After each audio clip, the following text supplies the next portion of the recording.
9 के chapter number 2 kinematics के topic types of motion को डिस्कस करेंगे। तो बच्चों, टाइप्स को डिस्कस करने से पहले हम मोशन को डिफाइन करेंगे कि मोशन क्या होती है। अगर हम इसका उर्दू में वर्डली मीनिंग लें तो मोशन हरकत को कहते हैं। ठीक है, अगर कोई भी बॉडी जो है वो अपनी जगह चेंज करती है, अपनी पोजीशन चेंज करती है, तो हम कहते हैं कि उस बॉडी ने मोशन की, यानी हरकत की। अब बच्चों, अगर हम फिजिक्स में इसका जो है वो मीनिंग लें तो बच्चों, कोई भी ऑब्जेक्ट अगर अपने सराउंडिंग के लिहाज से अपनी जगह चेंज करता है, अब सराउंडिंग क्या है, उस जगह, उस चीज का जो एनवायरनमेंट है, ठीक है, अगर वो उसके लिहाज से अपनी जगह चेंज करता है तो हम कहते हैं कि उस बॉडी ने मोशन की।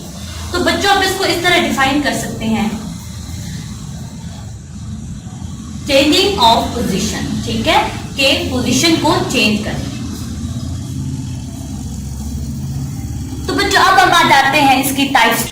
अब हम डिस्कस करते हैं मोशन की टाइप्स को। तो बच्चों, मोशन की 3 टाइप्स हैं, translatory motion, rotatory motion and vibratory motion. अगर हम फर्स्ट टाइप को डिस्कस करें, ट्रांसलेटरी मोशन को, तो पहले मैं इसका अपना शॉर्ट इंट्रोडक्शन बता देती हूँ।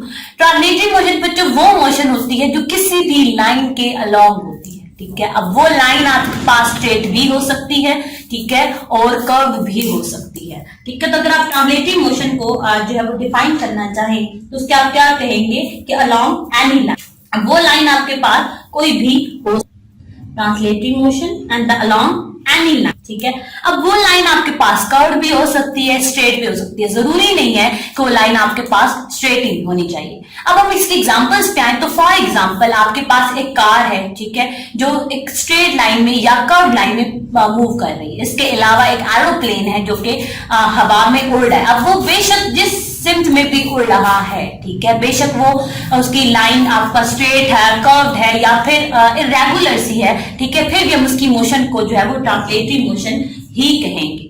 ठीक है, तो बच्चों, अब हम डिस्कस करते हैं ट्रांसलेटरी मोशन की टाइप्स को। आपके पास ट्रांसलेटरी मोशन की 3 टाइप्स हैं, that is linear motion, circular motion and random motion. अब लीनियर मोशन क्या होती है बच्चों? नाम से ही जाहिर है, लीनियर कहते हैं कि किसी भी स्ट्रेट लाइन को, तो वो मोशन जो कि किसी भी स्ट्रेट लाइन के क्रॉस हो रही है उसको हम क्या कहेंगे? Linear motion. हम कह सकते हैं कि अलोंग स्ट्रेट। फॉर एग्जाम्पल आपके पास एक कार है, ठीक है, अगर वो एक स्ट्रेट पाथ में डिस्टेंस कवर कर रही है तो हम कहेंगे कि वो जो कार है उसकी लीनियर मोशन है। इसके अलावा अगर एक बॉडी है, ठीक है, वो वर्टिकली डाउनवर्ड फॉल कर रही है, ठीक है, नीचे गिर रही है और बिल्कुल स्ट्रेट लाइन में, तो उसके भी हम कहेंगे कि लीनियर मोशन है। इसके अलावा अगर एक एरोप्लेन है और वो भी एयर में जो है वो स्ट्रेट फ्लाई कर रहा है तो हम कहेंगे कि उसकी भी एक लीनियर मोशन है। सेकेंड आपके पास जो ट्रांसलेटरी मोशन की टाइप है दैट इज सर्कुलर मोशन। मतलब नाम से जाहिर है कि जो कि किसी भी सर्कुलर पाथ के अलावा, सर्कुलर पाथ कौन सा होता है कि जिसकी जो शेप है वो एक सर्कल की तरह होती है। ठीक है, तो कोई भी बॉडी जो कि सर्कुलर पाथ के अलावा जब अपना डिस्टेंस कवर करेगी हम कहेंगे कि उसकी मोशन कौन सी है? Circular motion. तो हम क्या कहेंगे कि along the circular. For example आपके पास एक टॉय ट्रेन है या टॉय कार है, ठीक है, अगर वो सर्कुलर पाथ में डिस्टेंस कवर कर रही है तो हम कहेंगे कि उसकी सर्कुलर मोशन है। और इसके अलावा आपके पास जो चांद है वो जमीन के गिर्द हरकत कर रहा है, मूव कर रहा है, तो हम कहेंगे कि उसकी सर्कुलर मोशन है। अब क्यों सर्कुलर मोशन है? क्योंकि उसका जो पाथ है वो भी जो है वो एक सर्कल है, ठीक है, सर्कुलर पाथ वो फॉलो करता है, जमीन के गिर्द वो मूव करता है, तो हम कहेंगे कि उसकी भी सर्कुलर मोशन है। इसी तरह जो जमीन जो है वो सूरज के गिर्द जो डिस्टेंस कवर करती है, चक्कर लगाती है, वो भी सर्कुलर पाथ में करती है, तो हम कहेंगे कि जो अर्थ है उसकी भी क्या है? सर्कुलर।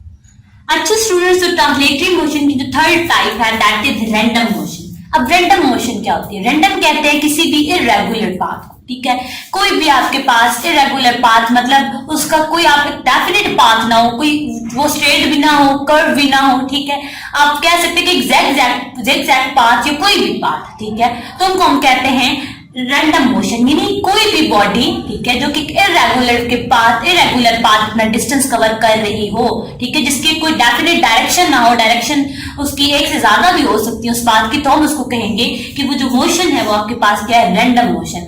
तो बच्चों, इसके एग्जांपल्स को अगर हम डिस्कस करें तो फॉर एग्जांपल जो इंसेक्ट्स की या बर्ड्स की जो मोशन होती है आपके पास रैंडम मोशन होती है, वो किसी एक स्ट्रेट लाइन या किसी एक स्ट्रेट पाथ के जो है वो अलोंग अपना डिस्टेंस कवर नहीं करते बल्कि इरेगुलर पाथ कवर करते हैं। तो बच्चों आपकी बुक में एक और टर्म यूज की गई है, ब्राउनियन मोशन। अब बच्चों ब्राउनियन मोशन क्या है? ब्राउनियन मोशन कहते हैं कि किसी भी कंटेनर के अंदर या किसी भी ऑब्जेक्ट के अंदर जो गैस के मॉलिक्यूल्स की मोशन है, ठीक है, उसको ब्राउनियन मोशन कहते हैं। जब आपके पास ब्राउनियन मोशन है आपके पास रैंडम मोशन है। अगली जो आपके पास सेकंड टाइप ऑफ मोशन की, दैट इज रोटेटरी मोशन। अब रोटेटरी मोशन क्या होती है बच्चों, कि किसी भी बॉडी की अपने एक्सिस के जो स्पिनिंग मोशन होती है। अब एक्सिस क्या होता है? आपके पास वो स्ट्रेट लाइन जो कि बॉडी के सेंटर में से पास कर रही होती है, उसको हम एक्सिस कहते हैं, ठीक है। तो कोई भी बॉडी जो कि अपने एक्सिस के गिर्द रोटेट कर रही है, एक्सिस के गिर्द मूव कर रही है, तो उसको हम कहते हैं रोटेटरी मोशन। फॉर एग्जाम्पल आपके पास जो फुटबॉल है, ठीक है, अगर आप उसको घुमाओ, ठीक है, घुमाओ तो वो अपने ही एक्सिस के गिर्द, अपनी सेंटर के गिर्द जो है वो मूव करता है, तो उसको रोटेटरी मोशन कहते हैं। इसके अलावा जो अर्थ है वो भी अपने एक्सिस के गिर्द मूव करती है, अपने एक्सिस के गिर्द रोटेट करती है, तो उसको भी रोटेटरी मोशन कहते हैं। इसके अलावा जो आप लट्टू होता है, जो कि आमतौर पर छोटे बच्चे जो है वो उससे खेलते हैं, वो भी आपके पास रोटेटरी मोशन ही कवर करता है। जो थर्ड टाइप आपके पास मोशन की, वापस वाइब्रेटरी मोशन है। वाइब्रेटरी मोशन को ऑसिलेशन भी कहते हैं, ठीक है, या फिर टू एंड फ्रो मोशन भी कहते हैं। वाइब्रेटरी मोशन वो मोशन की टाइप है कि जिसमें एक बॉडी अपनी मेन पोजीशन के टू एंड फ्रो यानी आगे पीछे, ठीक है, डिस्टेंस कवर करती है, उसको वाइब्रेटरी मोशन कहते हैं। फॉर एग्जाम्पल आपके पास जो क्लॉक का पेंडुलम होता है, ठीक है, वो क्या करता है? एक ही पॉइंट के आगे पीछे यानी to and fro distance cover करता है, तो उसको हम वाइब्रेटरी मोशन कहते हैं। इसके अलावा जो सीसॉ होता है, बच्चे जो सीसॉ पे झूला लेते हैं, तो वो भी सीसॉ आपके पास क्या होता है? एक सेंटर में एक मीन पोजीशन होती है और उसी मीन पोजीशन के आगे पीछे जो बॉडी है वो अपना डिस्टेंस कवर करती है। तो बच्चों आज का तो हमारा लेक्चर, अगर आपको उसमें कोई भी बात समझ नहीं आई तो वीडियो के नीचे कमेंट कर सकते हैं। अगले लेक्चर तक के लिए अपना ख्याल रखिएगा। अल्लाह ने